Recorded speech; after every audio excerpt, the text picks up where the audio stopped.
Magandang araw mga kagabay, ngayon po November 12, 2023, araw po ng linggo. At napakaganda po ng ating ebanghelyo. Pinapaalalahanan po tayo ng Panginoon na dapat tayo ay palaging maging handa. Saan tayo dapat maging handa? Sa kanyang muling pagbabalik. No? Mayroong assurance na ang Panginoon ay muling babalik, pero hindi natin alam kung anong araw at kung anong oras. Kanya nga maghanda daw tayo.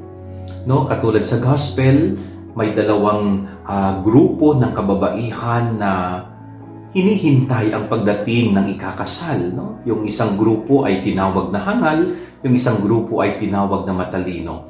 Yung mga hangal ay hindi sila naghanda ng ekstrang langis at nabalam, na-delay yung dating ng kanilang hinihintay, so naubusan sila.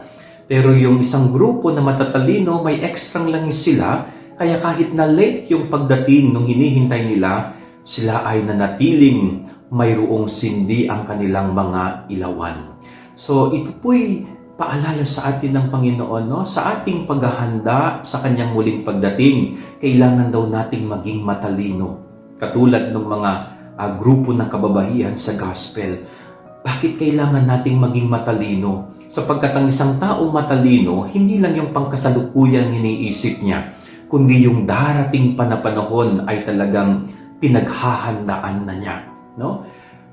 Ano ba yung dapat nating ihanda? Walang iba kundi ang ating sarili. No? Ang ating sarili na buong-buo, malinis, walang bahid kasalanan, nakapagsisi, tumalikod sa anumang hindi magagandang bagay ng mundo.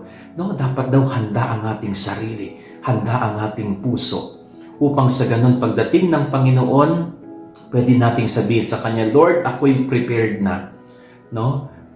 Lord, pinaghandaan ko na ang iyong pagdating.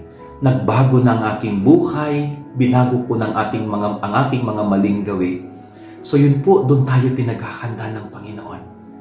No? Kaya sana, maging matalino tayo, hindi natin inaaksaya ang bawat araw at oras na dumarating sa ating buhay.